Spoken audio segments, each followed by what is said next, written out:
Hey, this is Kenny from Kenny's Audiophile Record Reviews. Thank you very much for viewing my channel. As always, if you're new to my channel, please like and subscribe. That would help me out. I'm bringing up this topic, and I've covered this topic in previous videos in the past. And the reason why I'm bringing it up again is because everybody does not go back and look at previous videos. And this is such a controversial topic that I thought I'd bring it up again, because like I said, my audience has probably doubled since last time I covered this topic. So there's going to be some repetition, some things I covered already in a previous video, but this is mainly geared towards people who are relatively new to my channel. And I'm going to talk about record flipping. That is people who buy records, new and sealed records, and resell them for profit, and they have no intention of listening to those records. They're doing it for pure profit. Now, my opinion is different. It's different from most record collectors and audiophiles, but it's something I genuinely believe, and so I thought I'd share it with people who are new to my channel. Now, I'll give you an example. This Miles Davis Kind of Blue UHQR, this is a 33 1/3 version. This is sealed, and this is my playing copy, which is open, obviously. Now you're gonna ask, what am I doing with this the sealed one? I have no intention of selling this. Occasionally when I have extra money, I'll buy another copy just as a safety copy or extra copy. Matter of fact, somewhere up in my shelf up there is a 45 RPM version of the same record. This is a 33 1/3. But I've never bought a new and sealed record with the intention of reselling it. I've never done that before in my life. Never will. Just not my, it's not what I do. I listen to records. That being said, I'm going to get into my opinion. And like I said, it's very different. But my opinion is record flippers, people who buy records solely for the purposes of reselling them for profit, and they have no intention of listening to them, does not bother me at all. It really doesn't. Their actions are been going on for decades and decades in other facets of life and collectible items. Like I brought this up in my previous video, like stamps, coins, baseball cards, Hot Wheels, and you name it. People have been buying and selling for profit. As a record collector, I don't think I'm special at all. And I'm not saying that to insinuate that you are.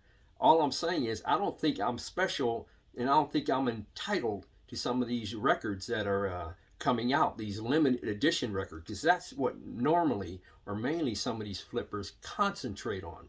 They sell new and used records for profit. Records that are in limited quantities and high in demand, and that's what they concentrate on. But their actions do not bother me whatsoever. I brought this story up, I think, in a previous video as well, that Craft Recordings came out with a limited edition. I think it was, gosh, of the posting of this video a couple of years ago. I forgot when. It was one of their deluxe box sets. It cost like $100 or maybe a little bit more. Their one-step process, I think, on premium vinyl of Yusef Lateef's Eastern Sounds jazz album. This is one of the greatest jazz albums ever made. And I wanted that record in the worst way. I really did. But I missed out. I was there, trying to buy it, trying to click on whatever I had to click on to get it. And I missed out. I was disappointed.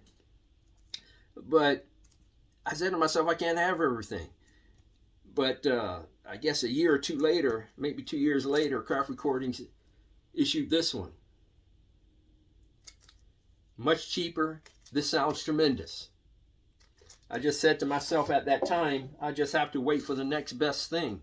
And that just happened to be it. A brother Yusef Lateef. But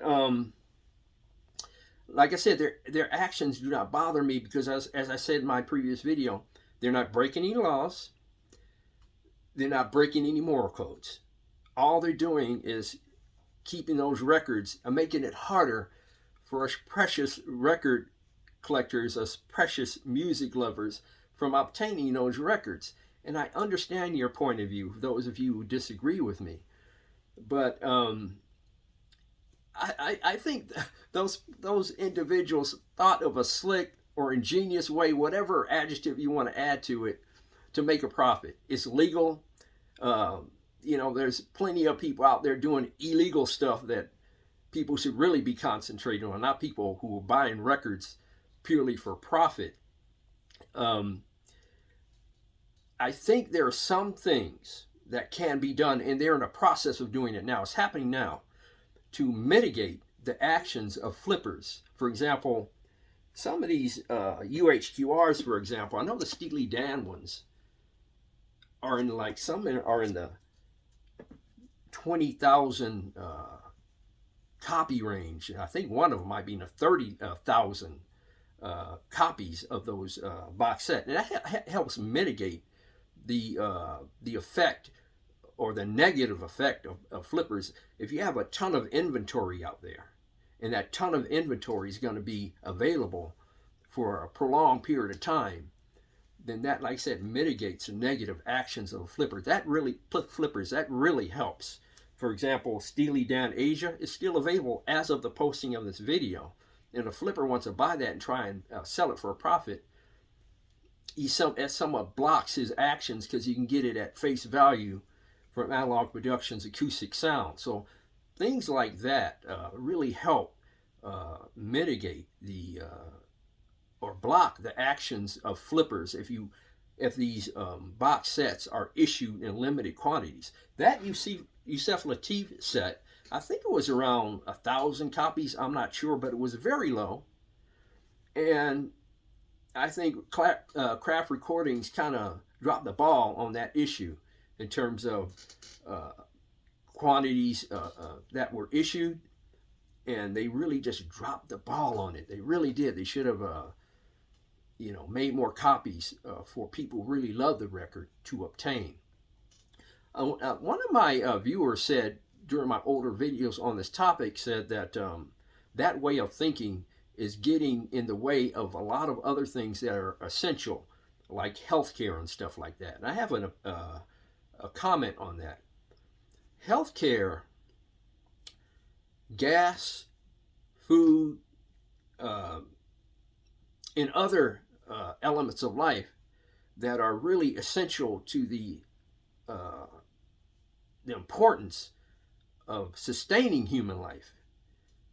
I have a problem with people gouging those prices, because those are essential to human life. They're essential items.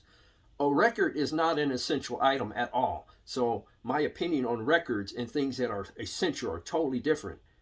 Medicines, food, housing, gas. I have a problem with price gouging in those categories. And there's some other categories I can mention. Records, flippers elevating the prices because of their actions doesn't bother me, because records are not an essential item, so it doesn't bother me.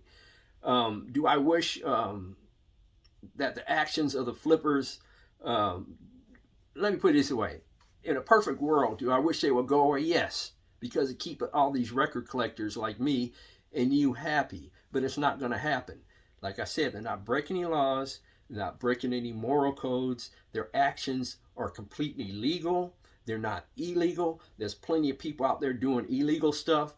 You should concentrate on taking care of them. These people selling records and make a profit, just as long as it's illegal, it does not bother me in the slightest. It really doesn't. It doesn't, their effect I don't like, taking some of these records off the market. So people who genuinely want them for all the right reasons can't get them. I don't like that effect at all. But yet again, the flippers are not breaking any laws or moral codes. So you have those two dilemmas going on. And I think you can say, well, Ken, you got all those records. You know, you're going to take that point of view. You're going to take that flippant point of view. I'd have the same point of view if I had 20 records, to be quite frank with you. I have the exact same point of view. If they're not breaking any laws, then, you know, what can I say?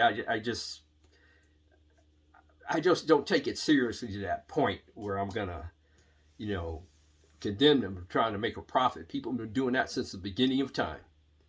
But anyway, on this subject, please leave your comments in the comments section below. I know this is a somewhat controversial topic in the vinyl community.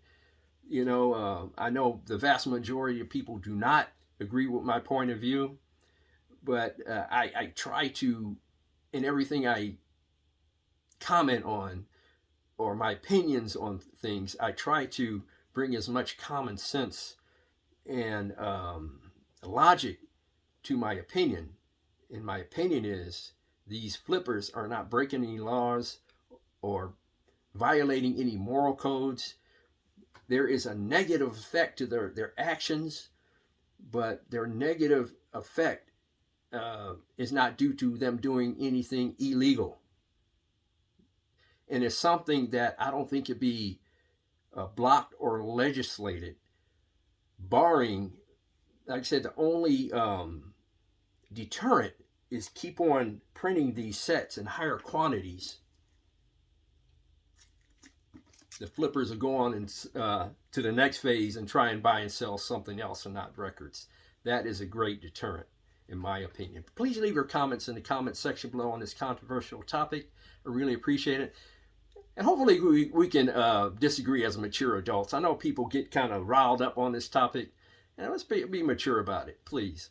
I really appreciate that. Please leave your comments in the comment section below. I know my audience, for the most part, are highly mature, very well thoughtful people, but you get some trolls out here doing their business. But please leave your comments in the comment section below. Thank you very much for viewing my video. God bless, strong love, and keep the peace worldwide.